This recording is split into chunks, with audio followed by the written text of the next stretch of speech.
আমার সংগ্রহের বিভিন্ন রেয়ার ভ্যারাইটি ড্রাগন জাতের ভিতরে ব্ল্যাক আফ্রিকানা, আসন্ত five, cosmic Charlie, Ecuador Palora, কর্নিমিয়ার সহ বিভিন্ন ভ্যারাইটিতে ফুল আসা শুরু হয়ে গেছে। এ সময় আপনাদের সবার কাছেই হয়তো কম বেশি ফুল আসা শুরু হয়েছে। আমার গাছগুলোতে প্রচুর পরিমাণ ফুল আসা শুরু হয়েছে, সেগুলো আপনারা দেখতেই পাচ্ছেন। তো এই ফুল আসার পরে ড্রাগন গাছে কিছু বিশেষ যত্ন পরিচর্যা করতে হয়, যাতে এই ফুলগুলি হলুদ হয়ে ঝরে না যায়, ফুলগুলি শুকিয়ে না যায়। সেজন্য এ সময়ে এই ফুলগুলো বিশেষ কিছু যত্ন পরিচর্যা করতে হয়। তো আজকের ভিডিওতে আমরা সেই যত্ন পরিচর্যা সম্পর্কেই জানবো। তাই ভিডিওটি স্কিপ না করে সম্পূর্ণ ভিডিও দেখতে থাকুন। সম্পূর্ণ ভিডিও দেখলে অনেক কিছু জানতে পারবেন এবং এ সময় আপনার ড্রাগন গাছে ফুলগুলো কিভাবে রক্ষা করবেন সে সম্পর্কেও জানতে পারবেন। তাই সাথেই থাকুন। সাইট্রাস লাভার চ্যানেলে আরেকটি নতুন ভিডিওতে আপনাদের স্বাগতম। ভিডিওটি ভালো লাগলে চ্যানেলটি সাবস্ক্রাইব করবেন, ভিডিওটি শেয়ার করবেন, লাইক কমেন্টস করবেন।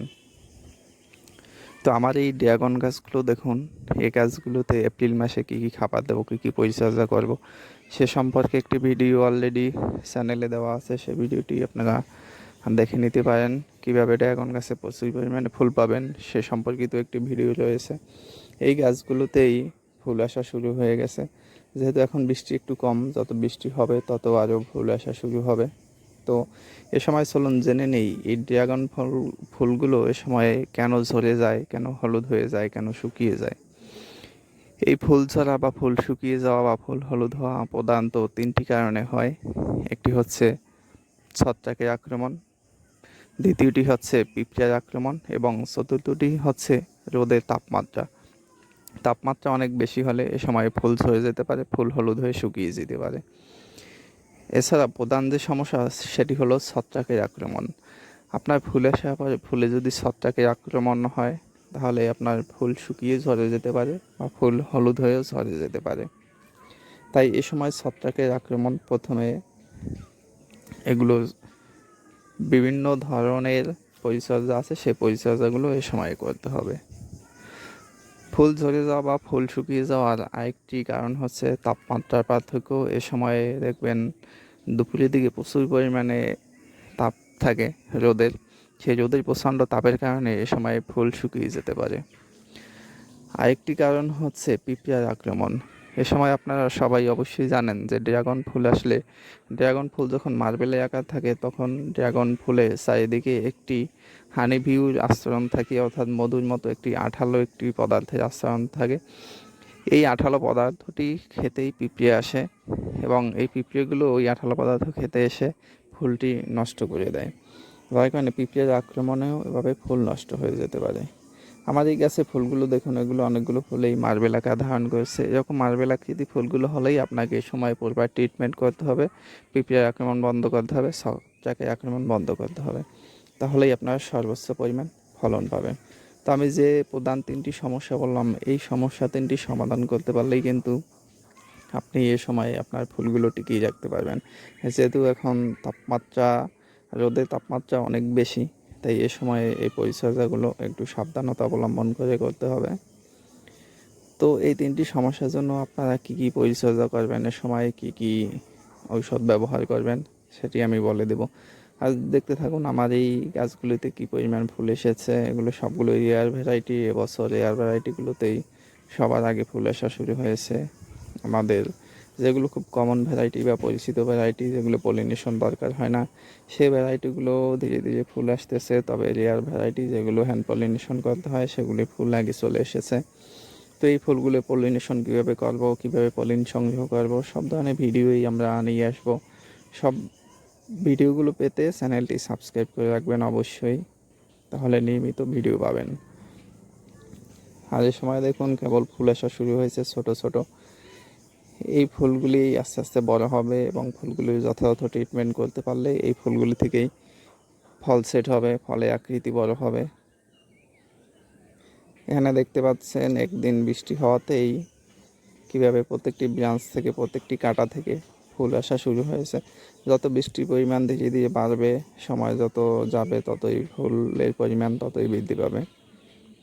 আমার বাগানে পরবর্তী আপডেট অবশ্যই আপনারা পাবেন, কী পরিমাণ ফুল আসলো, কী পরিমাণ ফল সেট হলো সে সম্পর্কে।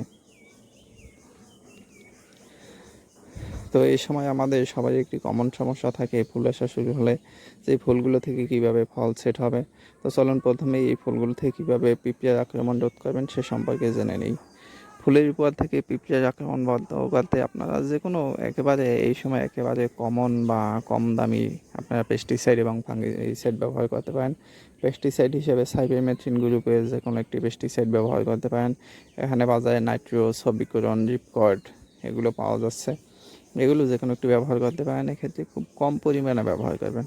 এ সময় 1 লিটার পানিতে আপনি 8 থেকে 10 ফোঁটা ব্যবহার করলেই এনাফ। অর্থাৎ প্রত্যেক লিটার পানিতে 1 মিলিলিটার অথবা 1 মিলিলিটারের থেকে একটু কমও ব্যবহার করতে পারেন। 1 মিলিলিটারে কম ব্যবহার করলে কোনো সমস্যা নেই। অর্থাৎ প্রত্যেক লিটার পানিতে 8 থেকে 10 ফোঁটা নিয়ে মোটামুটি 1 মিলিলিটারের কাছাকাছি নিয়ে মিশিয়ে গাছে স্প্রে করে দেবেন। তাতে এই পিঁপড়ের আক্রমণ থেকে আপনারা খুব সহজেই মুক্তি পাবেন।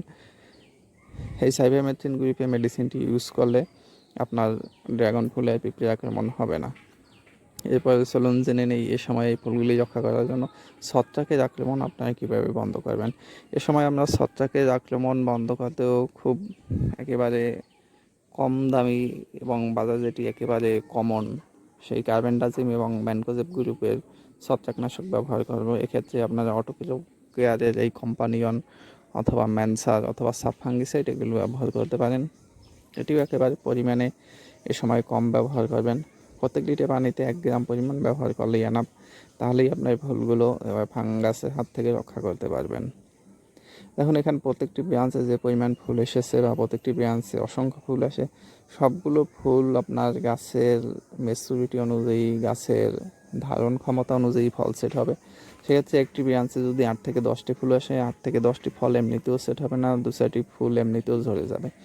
তবে যে সমস্ত ব্রাঞ্চে 1-2টি বা 3-4টি ফুল এসেছে, সেই ফুলগুলি থেকে কীভাবে ফল সেট হবে, সেই ফুলগুলি যাতে ঝরে না যায় সেজন্য আপনাকে এই পিঁপড়া এবং ফাঙ্গাসের আক্রমণ এগুলো অবশ্যই বন্ধ করতে হবে।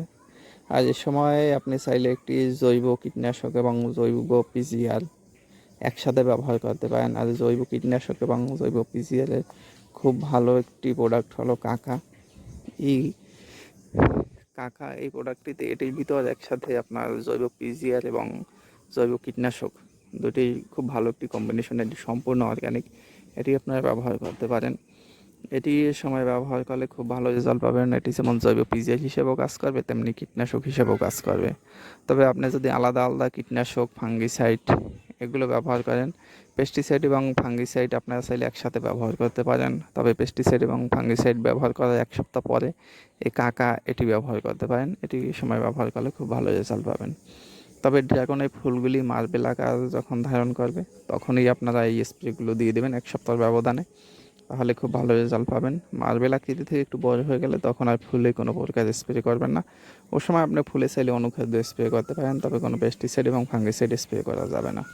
তো ভিডিওটি এত সময় মনোযোগ দিয়ে দেখার জন্য ধন্যবাদ।